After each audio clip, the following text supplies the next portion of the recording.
Okay. So React application road map ఏంటంటే, మన applications develop చేయాలంటే మనకి ఏం తెలియాలి, what is the road map తెలుసుకోవాలి కదా. ఒక వెబ్సైట్ ఉందండి.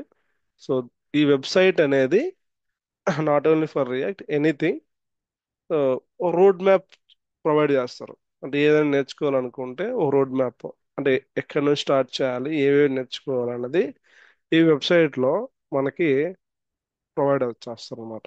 ఇప్పుడు నాకు ఏం కావాలి, ఇప్పుడు నేను రియాక్ట్ నేర్చుకోవాలనుకుంటున్నాను.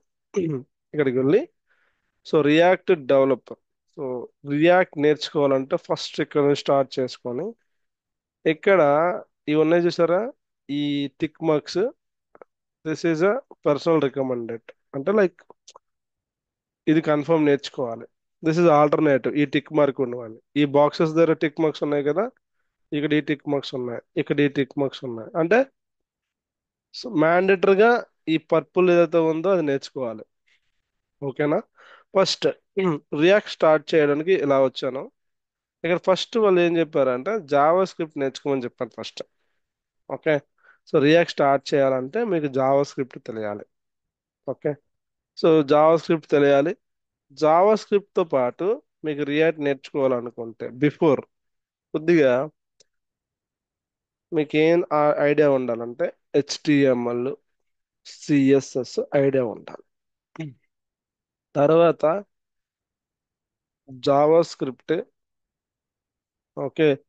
జావా స్క్రిప్ట్ లో ES6 నేర్చుకోవాలి. జావా స్క్రిప్ట్ లో ఎలాగో జావా స్క్రిప్ట్ ES6 కూడా నేర్చుకోవాలి. ఓకే. సో ఇది మనం ఫస్ట్ రియాక్ట్ స్టార్ట్ అవ్వక ముందు నేర్చుకోవాల్సిన కాన్సెప్ట్లు. ఓకే. ఐ థింక్ అందరికి HTML CSS ఫెమిలియర్ గా ఉంటారు.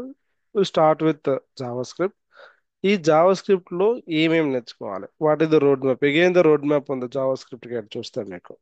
Okay. So first introduction of Java script. Okay. So this is introduction, what is the Java script, ఇవి తెలుసుకోవాలి జావా స్క్రిప్ట్ అంటే ఏంటి.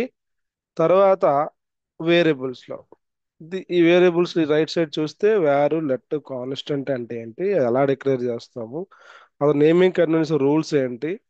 ఓకే. అసలు ఇవి వేరియబుల్ స్కోప్ ఏంటి, అంటే వేరియబుల్ స్కోప్ అంటే బ్లాక్ స్కోపా, ఫంక్షన్ క్లోజా, గ్లోబల్ స్కోపా, వీటి గురించి మనం ఇనీషియల్ గా వేరియబుల్స్ కోసం తెలుసుకోవాలి. ఇది ఫస్ట్. తర్వాత వచ్చేటప్పటికి ఇక్కడికి వచ్చేటప్పటికి green tick mark. Okay. Beginner topic start with this. Okay. Green ఏదైతే ఉన్నాయో అది బిగినర్. సో ఇంట్రడక్షన్ అయిపోయింది, మనకి వేరియబుల్ అయిపోయిన తర్వాత మనం ఎక్కడ స్టార్ట్ చేయాలంటే డేటా టైప్స్. ఓకేనా. ఈ డేటా టైప్ స్టార్ట్ చేయాలి. ఈ డేటా టైప్స్ లో ఏమి డేటా టైప్స్ నేర్చుకో, ఇక్కడ చూడండి, అక్కడ data types refers to the type of data that a JavaScript variable can hold. There are there are seven primitive data types ఉన్నాయి ఇక్కడ చూసండి, నంబర్, ప్రింట్. ఓకే. సో ఈ డేటా టైప్స్ కోసం మనం తెలుసుకోవాలి జావా స్క్రిప్ట్. ఓకే. సో ఆ తర్వాత ఈ data types ఇవన్నీ తెలుసుకున్న తర్వాత నెక్స్ట్ మనం తెలుసుకోవాల్సిన విషయం ఏంటంటే, సో టైప్ ఎలా కాస్టింగ్ చేస్తారు. ఓకే. ఓకే. ఇది అవసరం లేదు మనకి, కలెక్షన్స్ రావాలి, అరే గురించి తెలుసుకోవాలి. ఓకే. సో అసలు జేఎస్ అని అంటే ఇక్కడికి వచ్చేటప్పటికి ఇక్కడ స్టార్ట్ అయింది, ఇక్కడ డేటా టైప్స్ లో ఈ డేటా టైప్స్ ఉన్నాయి, ఇక్కడ ఉంది మళ్ళీ ఆబ్జెక్ట్ ఉంది, బిల్ట్ ఇన్ ఆబ్జెక్ట్ ఉంది, జేఎస్ఎన్ కోసం తెలుసుకోవాలి, ఇవన్నీ తెలుసుకోవాలి, ఇవన్నీ నేర్చుకోవాలి. Hmm. దాని తర్వాత మనకి ఇక్కడికి వస్తే లూప్స్ అండ్ ఇటరేషన్స్ ఉన్నాయి ఇక్కడ. ఓకే. ఫర్ లూప్ కోసం తెలుసుకోవాలి, while loop, for loop, for in loop, break, content, ఈ బేసిక్స్ నేర్చుకోవాలి. ఓకే. జావా స్క్రిప్ట్ లో తర్వాత కంట్రోల్ ఫ్లో ఎలా ఉంటుంది, ఇఫ్ ఎల్స్, స్విచ్ కేస్ కోసం. Okay. So condition statement, exception handling. Okay. Next express and operators. Operator లో condition operator, comma operator, unary operator, ఇవన్నీ JavaScript లో మనకి ఆపరేటర్ కవర్ అవుతాయి. దాని తర్వాత మనం నేర్చుకోవాల్సింది ఫంక్షన్స్. ఇవి ఇంపార్టెంట్, అన్ని ఇంపార్టెంట్. ఫంక్షన్ లో పారామీటర్, యారో ఫంక్షన్ తెలుసుకోవాలి. దీస్ ఆర్ ది టాపిక్స్ మనం ఫంక్షన్స్ కోసం తెలుసుకోవాలి. ఇది ఇదండి, ఇది రోడ్ మ్యాప్ అండి. అంటే ఒక జావా స్క్రిప్ట్ మనం ఏ టాపిక్స్ నేర్చుకోవాలి, ఫర్ ద రియాక్ట్ అనేది ఒక రోడ్ మ్యాప్ అనేది ఈ వెబ్సైట్ లో మొత్తం ఉంది ఇక్కడ. సో అవన్నీ స్టార్ట్ చేయాలి. ఓకే. సో హెచ్టిఎంఎల్ సిఎస్ఎస్ అనేది చాలా ఈజీగా ఉంటుంది. దాని తర్వాత మీకు దాని టాప్ ఈ జావా స్క్రిప్ట్ నేర్చుకుంటే మనకి ఈ రియాక్ట్ అనేది చాలా ఈజీగా మీకు అర్థమవుతుంది. Okay. Without HTML CSS Java script ఈ రియాక్ట్ అనేది ఇట్స్ డిఫికల్ట్ టు అండర్స్టాండ్.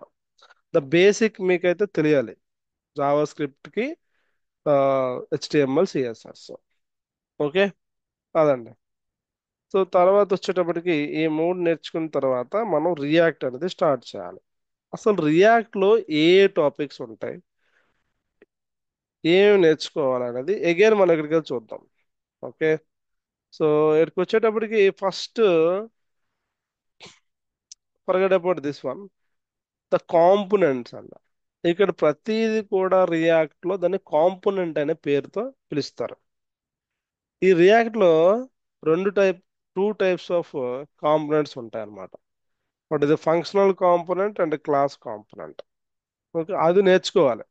అసలు కాంపోనెంట్స్ లో అసలు ఏంటి, ఫంక్షనల్ కాంపోనెంట్ ఏంటి, జేఎస్ఎక్స్ అంటే ఏంటి, ప్రాప్స్ అండ్ స్టేట్ అంటే ఏంటి, కండిషనల్ రెండరింగ్ అంటే, ఇవన్నీ ద కాంపోనెంట్స్ బేసిక్. ఈ బేసిక్స్ తోనే మనకి నెక్స్ట్ టాపిక్ అనేది డిపెండ్ అయి ఉంటది. ఓకే. ఒక ఒక రియాక్ట్ అప్లికేషన్ క్రియేట్ చేసిన తర్వాత కాంపోనెంట్స్ కోసం తెలుసుకోవాలి. ఓకే. కాంపోనెంట్స్ తర్వాత ఎలా రెండర్ అవుతుంది.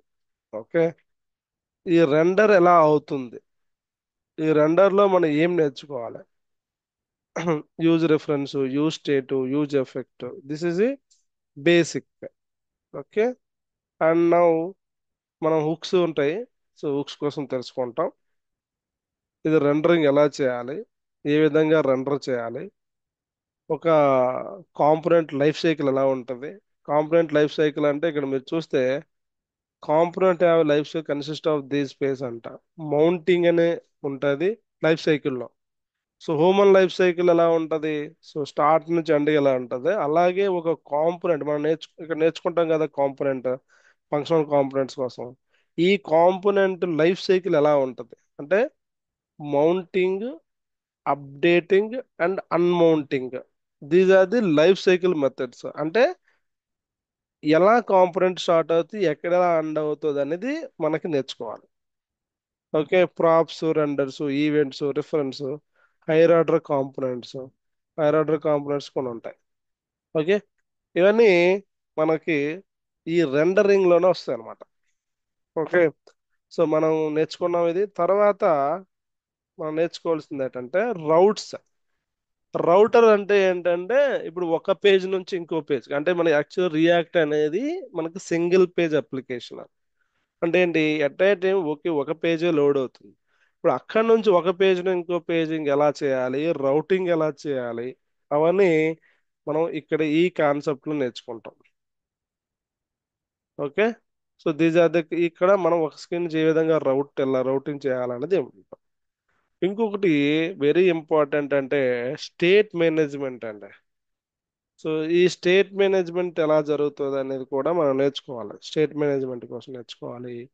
సిఎస్ఎస్ లో ఇలా సిఎస్ఎస్ మోడల్, ఇలా డిఫరెంట్ సిఎస్ఎస్ ఎలా, కాంపోనెంట్స్ ఎలా అప్లై చేయాలి, and components and library. So మనం రియాక్ట్ లో మనకి చాలా లైబ్రరీస్ ఉంటాయి. బట్ నేను చెప్పాల్సిన లైబ్రరీ అంటే మెటీరియల్ యూఏ కాంపోనెంట్ అనమాట. Okay. So material UI component అదే ఇక్కడ చెప్పారు చూడండి. ఓకే. ఈ కాంపోనెంట్స్ లో అంటే material UI. So material UI is a open source React component library that implements Google's material design. అంటే నేను మెటీరియల్ యూఐలో మనకు చాలా ఉంటాయండి. ఇలా మెటీరియల్ యూఐ అని, నెక్స్ట్ యాంట్ డి అని. ఓకే. ఇదొక కాంపోనెంట్ లైబ్రరీ. అంటే ఏంటంటే రెడీమేడ్ లైబ్రరీ అనమాట. అంటే మనం ఎక్స్ట్రా ఎఫెక్ట్ పెట్టకుండా ఈ కాంపోనెంట్స్ మనం యూజ్ చేసి బిల్డ్ చేస్తాం. ఓకే. సో మెటీరియల్ లైబ్రరీ చూస్తే ఇప్పుడు సపోజ్ మనం కాంపోనెంట్స్ లోపలికి వెళ్ళి ఏదైనా ఒక బటన్ కావాలంటే, ఓకే, బటన్ అని అంటే కూడా ఇక్కడే ఉంటది. అంటే బటన్ లో ఇలా 3 టైప్స్ ఆఫ్ బటన్స్ ఉన్నాయి. ఒకటి ఓన్లీ టెక్స్ట్ బటన్ ఉంది, ఫుల్ కలర్ బ్యాక్గ్రౌండ్ కలర్ ఉంది, ఇది ఒక బటన్ ఉంది, బ్యాక్గ్రౌండ్ కలర్ అవుట్లైన్ బటన్ ఉంది. ఇది మీరు చేయాలనుకుంటే ఇట్స్ డిఫికల్ట్. అంటే డిఫికల్ట్ అంటే టైం పడుతుంది. అదే ఈ మెటీరియల్ లైబ్రరీ నుంచి మనం డైరెక్ట్గా ఇలా కాపీ చేసుకొని పెట్టుకోవచ్చు. ఓకే, ఇలాగ ప్రతిదీ ఉంటుంది ఇక్కడ. This is about all buttons. మీరు ఏదైనా బటన్కి సైజ్ అనేది ఇంక్రీజ్ డిలీట్ ఐకాన్ పెట్టాలనుకున్నా మనం మీరు ఓన్గా రాయాల్సిన అవసరం. ఈ మెటీరియల్ లైబ్రరీ యూజ్ చేసుకుంటే మనకి అన్నీ అవైలబుల్ ఉంటాయి. చూడండి ఇలా, ఇలా లోడింగ్, ఇలా బటన్ ఏమైనా లోడింగ్ కావాలంటే ఇవన్నీ ఏంటంటే మన ఓన్గా రాయాల్సిన అవసరం లేదు. ఈ మెటీరియల్ లైబ్రరీ నుంచి మనం అన్నీ తీసుకొని వస్తాం. అది ఈ కాన్సెప్ట్ అండి. ఓకే. సో అండ్ సాడ్ సిఎన్యుఏ కూడా ఒకటి ఉంది, ఇది కూడా ఒక లైబ్రరీ. ఇది కూడా ఒక లైబ్రరీ. ఇక్కడ చూస్తే అఫీషియల్ వెబ్సైట్కి వెళ్తే ఏమో చూడండి, చూసారు కదా. ఇప్పుడు ఇలాంటి క్యాలెండర్ కావాలంటే మీరు ఓన్గా రాయాలి, రాయడం కష్టం కూడా. ఇలా గ్రాఫ్లు కావాలన్నా కష్టం. ఓకే, సాడ్ సిఎన్యుఏ యూజ్ చేసి మనకి ఇలాంటి లైబ్రరీ చేయాలనుకున్నా, ఫర్ ఎగ్జాంపుల్ ఫామ్స్ ఉంది, యూజర్ నేమ్, ఇలాంటి ఫామ్ కావాలి, ప్రొఫైల్ ఫామ్ కావాలి. దీన్ని కూడా మనకి డైరెక్ట్గా వాడు కోడ్ అనేది ప్రొవైడ్ చేస్తారు సామ్సంగ్. ఓకే. సో ఇవన్నీ నేను చెప్పేది ఏంటంటే మెటీరియల్ గురించి చెప్తాను. నెక్స్ట్ ఇది ఒక చక్ర యూఏ అని ఒకటి ఉంది, సింపుల్ మోడల్. ఇది కూడా ఒక వెబ్సైట్ ఉంది, మనం ఎక్కడి నుంచి వెళ్ళి చూసుకోవచ్చు. ఇలాంటివి చేయాలనుకుంటే, ఇలాంటి పిన్ చేయాలనుకుంటే ఫర్ ఎగ్జాంపుల్ స్టార్ట్ బిల్డింగ్ పెట్టి ఇలాగే ఇక్కడ కూడా అదే కాంపోనెంట్స్ ఉంటాయండి. ఓకే, ఏ విధంగా మనకి ఇక చూడండి ఎలా మెటీరియల్ మీకు ఎలాగైనా కాంపోనెంట్స్ ఉన్నాయో ఇక్కడ కూడా కాంపోనెంట్స్ ఉంటాయి ఇక్కడ. సో అక్కడ చూస్తే కాంపోనెంట్ లో మనకి బటన్ కాంపోనెంట్ అక్కడ చూసాం కదా, ఇక్కడ కూడా బటన్ కాంపోనెంట్ కి ఏం కోడ్ ఉంది చూడండి, ఇక్కడ కోడ్ ఉంది. ఇది ఎక్కడి నుంచి వచ్చింది, చక్ర రియాక్ట్. సో అంటే మీరు మెటీరియల్ నేర్చుకోవచ్చు, చక్రాన్ని సాడ్ చేయని చేయొచ్చు, what ever it is. But ఏంటంటే ఒక కాంపోనెంట్ లైబ్రరీ కోసం మీరు తెలుసుకోవాలి. ఈ కాంపోనెంట్ లైబ్రరీ నుంచి మన అప్లికేషన్ని బిల్డ్ చేస్తాం. ఓకే. సో ఇప్పుడు ఈ రియాక్ట్లో ఇప్పటి వరకు మనం ఏంటి జావా స్క్రిప్ట్ కోసం తెలుసుకోవాలనుకున్నాం, HTML CSS తెలుసుకోవాలి. ఈ మూడు తెలుసుకున్న తర్వాత రియాక్ట్లో ఏమేమి కవర్ చేయాలో కూడా చెప్పాను. ఇక్కడ వరకు ఒక థర్డ్ పార్టీ కాంపోనెంట్ లైబ్రరీ కూడా యూజ్ చేయాలని చెప్పాను. నేనైతే మెటీరియల్ ఏ వాడతానని చెప్పాను. నెక్స్ట్ అంతా కాంపోనెంట్ బిల్డ్ అయిన తర్వాత మీకు ఏపీఐ కాల్స్ ఏ విధంగా జరగాలి అంటే, ఇప్పుడు ఇది రియాక్ట్ అనేది క్లయింట్ సైడ్ అంటారు. అంటే ఏంటి, ఇప్పుడు లాగిన్ అయినప్పుడు ఈ ఇన్ఫర్మేషన్ సర్వర్ పంపించి సర్వర్ నుంచి వచ్చిన ఇన్ఫర్మేషన్ అనేది మళ్ళీ అంటే ఈ రియాక్ట్ వెబ్లో మీకు కనిపించాలి. అంటే ఏంటంటే ఈ రియాక్ట్ టు సర్వర్కి కమ్యూనికేషన్ అనేది ఏ విధంగా జరగాలి. ఓకే. సో అది ఇక్కడికి వస్తే ఏపీఐ కాల్స్ అనే కాన్సెప్ట్లో మనం కవర్ చేస్తాం. ఓకే. సో ఇది ఎలా మాట్లాడుతుంది, application to talk to each other exchange of information are functionality. అంటే ఈ ఏపీఐ కాల్స్ ద్వారా మనం సర్వర్కి కనెక్ట్ అవుతాం. అప్పుడు ఏ లైబ్రరీ వాడాలని చెప్తున్నాడు, బట్ నేను యాక్సియోస్ వాడతా. ఇది also the most common way to front end program to communicate with servers through the HTTP protocol. అంటే మనం సర్వర్కి కనెక్ట్ అవ్వాలి అంటే ఈ యాక్సిస్ అనే హెచ్టిటిపి ప్రోటోకాల్ నేను యూజ్ చేస్తాను.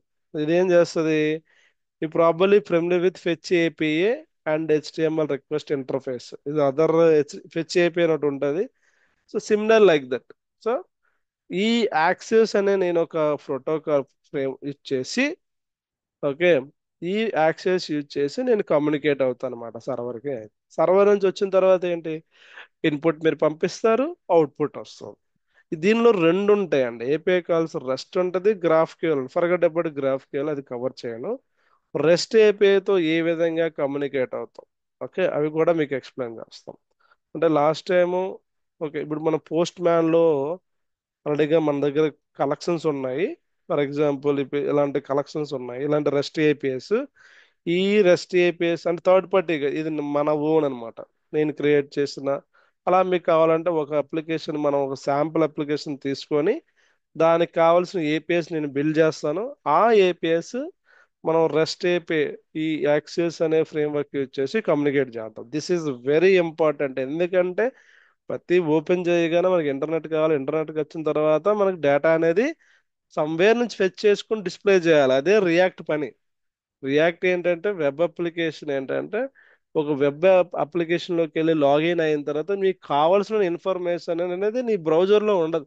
నువ్వు ఎక్కడి నుంచి తెచ్చుకోవాలి, అది సర్వర్ నుంచి తెచ్చుకోవాలి. అది తెచ్చుకునేది ఈ ఏపీఐ కాల్స్, ఈ యాక్సెస్ ఫ్రేమ్వర్క్ యూజ్ చేసి చేసుకుంటాం. ఓకే. నెక్స్ట్ టెస్టింగ్ అండి. అంటే మనకి జెట్, జస్ట్, ఇవన్నీ కొన్ని లైబ్రరీస్ ఉన్నాయి. ఆ, అవి కూడా చెప్తా మీకు. ఓకే. ఇవన్నీ advance topics. Okay. Validation forms, ఇవన్నీ ఇవన్నీ అయితే మీకు ఇది వెబ్ అప్లికేషన్గా చెప్పాను. ఇదే నాలెడ్జ్తో మీరు రియాక్ట్ నేటివ్ కూడా చేయొచ్చు తెలుసా. సో రియాక్ట్ నేటివ్ కూడా చేయొచ్చు. React native for mobile application అంటే ఈ రియాక్ట్ యూజ్ చేసి, అంటే ఈ రియాక్ట్ అంటే ఫ్రేమ్వర్క్ అంటే డిఫరెంట్, అంటే కోడింగ్ అంతా ఒకేలాగా ఉంటుంది, బట్ ఒక డిజైన్ ధర డిఫరెంట్గా ఉంటుంది రియాక్ట్ నేటివ్కి. ఇది మనం కవర్ చేయాలి. ఓకే. నెక్స్ట్, ఇప్పుడు మనం జావా స్క్రిప్ట్ నేర్చుకున్నాం కదా. ఓకే. మన టైం ఉంటే టైప్ స్క్రిప్ట్ కూడా నేర్చుకుంటాం. ఇప్పుడు అందరు కోడింగ్ అనేది టైప్ స్క్రిప్ట్ లో చేస్తున్నారు మొత్తం. ఇప్పుడు జావా స్క్రిప్ట్ లో ఎలా అయితే మనకి కాన్సెప్ట్ ఉన్నాయో, ఓకే, సో ఎలా అయితే కాన్సెప్ట్ ఉన్నాయో అలాగే టైప్ స్క్రిప్ట్ లో కూడా అదే కాన్సెప్ట్ ఉంటాయి. So type script is a subset of Java script that add a optional type annotation and other features such as interface, classes, namespaces. Okay. So